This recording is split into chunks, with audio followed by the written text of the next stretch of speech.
Hola a todos, hoy quiero contarles algunos datos sobre la Cuaresma. Es un tiempo fuerte que la iglesia vive y hay muchos detallitos que podemos quizá ignorar sobre este tiempo muy importante. Quiero contarte sobre todo 12 datos que quizá no sabes o has olvidado sobre la Cuaresma. Lo primero es que el nombre Cuaresma viene del latín cuadragésima, que indica o se traduce como 40. De ahí viene Cuaresma, de cuadragésima, latín. Segundo dato, ¿cuál es el origen de la Cuaresma o el fundamento bíblico de la Cuaresma? El fundamento podemos tomarlo de tres partes, sobre todo el tercero, ya verán por qué. El primer fundamento es Éxodo 24, 3, 18, en donde habla que Moisés subió al monte Sinaí y ahí estuvo 40 días y 40 noches. Después Dios le entregó las tablas de la ley. Ahí está ese número 40, ese tiempo que pasó Moisés en el Sinaí para recibir las tablas de la ley. El segundo fundamento lo encontramos en Primera de Reyes 19, 3, 8, y ahí nos vemos con el profeta Elías, que va hacia el monte Horeb, pero se desmaya en el camino, luego es alimentado en medio del desierto y logra llegar después de 40 días y 40 noches a Horeb, el monte de Dios. Moisés, Elías.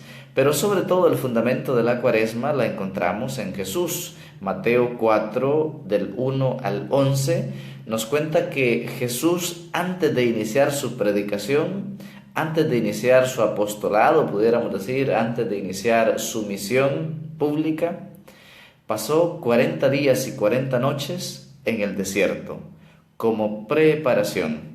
Ese es el segundo dato que te quiero contar, el origen o fundamento de la Cuaresma, sobre todo es en esta práctica de Jesús en el desierto, 40 días y 40 noches en los cuales Jesús se preparó para su misión pública.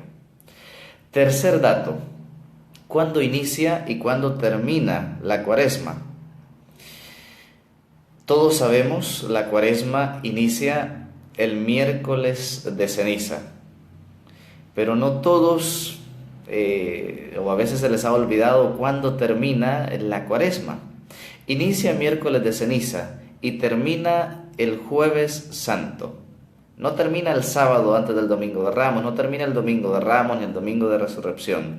Termina el jueves santo, y si queremos ser todavía más exactos y decirlo con términos correctos, termina el jueves santo a la hora nona, es decir, a las 3 de la tarde.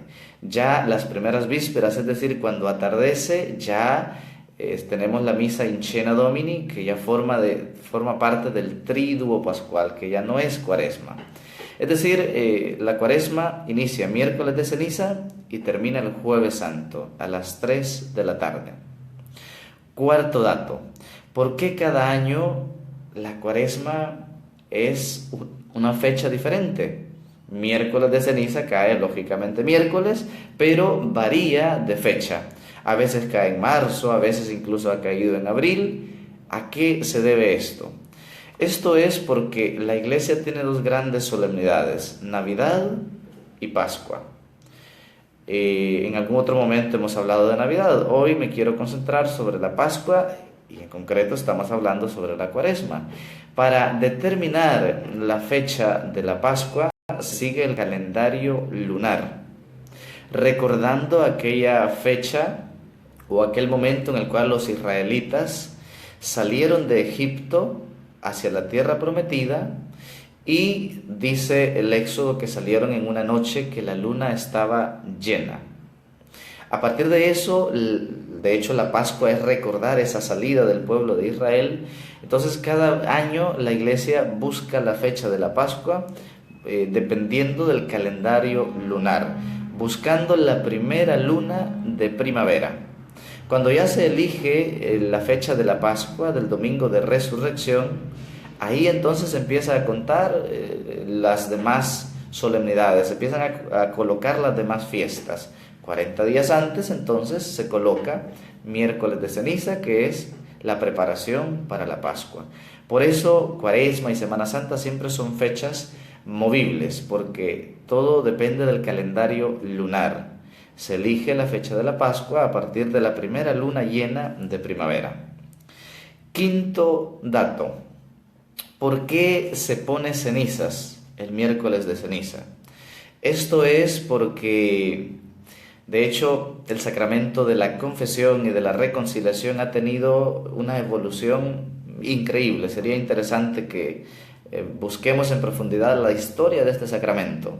En breve les cuento que antes los que se querían confesar, de hecho lo hacían una vez en la vida, y los que se convertían y se confesaban, la forma de demostrar su conversión o su arrepentimiento era vistiéndose de sayal y echándose ceniza en la cabeza. Es decir, que la ceniza tiene ese significado de reconocer la propia fragilidad y mortalidad. La ceniza es entonces un signo de reconocer nuestra fragilidad, de reconocer nuestro arrepentimiento o nuestro camino de conversión. Sexto dato: ¿de dónde salen las cenizas? ¿O dónde compramos las cenizas que utilizamos el miércoles de ceniza? No se compran. Esas cenizas salen de las palmas o de los ramos que se utilizaron el año anterior en el Domingo de Ramos. Esas se queman y de ahí se saca la ceniza que se utiliza el miércoles de ceniza el siguiente año. Es decir, que las cenizas que utilizaremos en el miércoles de ceniza de este año fueron las palmas o los ramos quemados del año pasado. Séptimo dato: ¿es obligatorio ponerme la ceniza? No, no es obligatorio, ni tampoco el miércoles de ceniza es un día de precepto. Es decir, que usted bien puede no ir y no es pecado. Eso sí, es muy recomendable porque la Cuaresma es tiempo de conversión, de preparación, y lo ideal pues es prepararnos de la mejor manera. Y la ceniza es como esa voluntad de quererme disponer a vivir bien este tiempo de Cuaresma. Pero estrictamente hablando no es obligatorio ni día de precepto. Sin embargo, es muy recomendable que lo podamos hacer. ¿Quién puede recibir la ceniza? Puede recibirla todo el que quiera. Niños, bebés, abuelitos, enfermos, incluso personas no católicas. No es un sacramento. Tenemos solo 7 sacramentos en la Iglesia Católica. Es un sacramental. ¿Qué significa que sea un sacramental?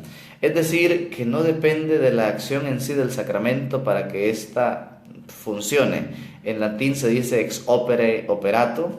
Pero bien, para que nos entendamos, cuando nos referimos a sacramental, por ejemplo, el agua bendita, las cenizas, etc., nos referimos a que depende de la fe o de la actitud del quien la recibe para que ese gesto tenga efecto.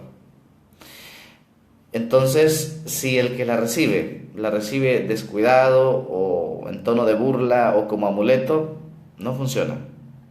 Debe ser recibida con fe, y a eso se refiere que es un sacramental, que la disposición de quien la recibe tiene mucho que ver para que tenga el efecto esperado. En este caso, efecto de preparación, efecto de conversión. Noveno dato: ¿la ceniza la debe poner un sacerdote? No necesariamente. Ya hemos dicho, no es un sacramento, es un sacramental. Lo que sí debe hacer el sacerdote o el diácono es bendecir la ceniza, pero ponerla a los demás puede hacerla un ministro, puede hacerla un laico, a quien el sacerdote delegue. De hecho, el sacerdote también se coloca la ceniza y no se la autocoloca, sino que le pide a uno de los ministros, laicos o quien sea que esté colaborándole, que se la coloque. Es decir, no la debe poner necesariamente el sacerdote. Lo que sí debe hacer el sacerdote o el diácono es la bendición de las cenizas. Décimo dato sobre la Cuaresma. ¿Qué es el ayuno? ¿Qué es la abstinencia? Estas palabras como que las tendemos a confundir. Primero, hablemos un poquito sobre qué es la abstinencia. La abstinencia, en síntesis, se refiere a la privación o a no comer carnes rojas, es decir, cerdo, res y pollo. ¿Qué días la Santa Madre Iglesia nos propone o nos pide, mejor dicho, días de abstinencia? Miércoles de ceniza, todos los viernes de Cuaresma y el Viernes Santo. Días de abstinencia. ¿Quiénes están obligados a hacer abstinencia? Todos a partir de los 14 años, excepto los enfermos. Esa es la abstinencia, el no comer carnes rojas. Ya hemos dicho, miércoles de ceniza, todos los viernes de Cuaresma y Viernes Santo. ¿Qué es el ayuno? El ayuno es hacer una sola comida fuerte en el día, tomando algo sencillo durante la mañana y durante la noche, pero en concreto el ayuno pues se refiere a hacer una sola comida fuerte durante el día. ¿Qué días como católicos estamos obligados a ayunar? Hay solo 2 días en el año que se nos pide esto, y es el miércoles de ceniza y el Viernes Santo. ¿Quiénes están obligados a ayunar? Todas las personas católicos de los 18 años en adelante hasta los 59. Es decir, que se excluye a los ancianos y a los enfermos. Si alguien, por ejemplo, está tomando medicina, alguien está enfermo y necesita alimentarse, no está obligado a hacer el ayuno. Repito, abstinencia, no comer carnes rojas; ayuno, hacer una sola comida fuerte al día. Días de abstinencia: miércoles de ceniza, viernes de Cuaresma y Viernes Santo. Días de ayuno: solo miércoles de ceniza y Viernes Santo. Dato número 11 sobre la Cuaresma. Se habla de ciertos pilares de la Cuaresma. ¿A qué se refiere esto? De hecho, hay 3 pilares fundamentales que la Iglesia nos propone para vivir bien la Cuaresma. Son ayuno, oración y limosna. ¿Por qué la Iglesia nos propone estos 3 pilares para vivir la Cuaresma? Pudiéramos decirlo de esta manera: es una cura para el egoísmo. El ayuno me hace salir de mí mismo y buscar mi verdadero yo, es decir, no dejarme dominar por las pasiones, la gula, la lujuria, etc. El ayuno me ayuda entonces a educar mis pasiones, educar mis instintos. La limosna me hace salir de mí mismo hacia los demás, ver las necesidades de los demás. Y la limosna es salir de mí mismo hacia los demás, y la oración es salir de mí mismo hacia Dios. Es verme necesitado de la ayuda, de la intervención de Dios. Es decir, que estos 3 pilares de la Cuaresma, ayuno, oración y limosna, me ayudan a salir de mí mismo, a buscar el otro, a vencer entonces el egoísmo. 12º dato sobre la Cuaresma. ¿Cómo recibo la ceniza? El sacerdote normalmente después de la homilía, o depende, en algunos lados puede ser después de la oración postcomunión, pide que se acerquen todos los que deseen recibirla, y simplemente, hay 2 fórmulas para poner la ceniza. Ahí depende del que la coloque cuál decide utilizar. Una es: conviértete y cree en el Evangelio. La otra es: recuerda que de polvo eres y en polvo te convertirás. Es la forma pues para recibir la ceniza. A veces muchos sacerdotes prefieren hacerlos al final de la Eucaristía, porque muchos solo llegan a la ceniza, y si se da al inicio, llegan y se van y no viven la Santa Misa. Así es que en realidad queda a criterio del sacerdote. Se podría hacer después de la homilía o después de la oración de poscomunión. Preparémonos realmente para vivir la Semana Santa, para vivir la Pascua, haciendo bien este itinerario cuaresmal. En la página de Facebook Padre Sam hemos colocado un itinerario cuaresmal titulado Tras las huellas de Jesús, en donde cada día queremos proponerte un pequeño reto, un pequeño consejo para que tú puedas vencer el egoísmo, vivir bien este tiempo de Cuaresma, que es tiempo de preparación y tiempo de conversión. Que realmente, sobre todo, podamos salir de nosotros mismos y encontrar a Jesús en los demás. Que podamos salir de nuestro pecado y podamos vivir entonces de una manera santa los momentos más solemnes y fuertes de la vida de la Iglesia, que son la muerte, la pasión y muerte y resurrección de Jesús. Que el Señor les bendiga. En el nombre del Padre, del Hijo y del Espíritu Santo. Amén. No se olviden de rezar por mí. Soy el Padre Sam.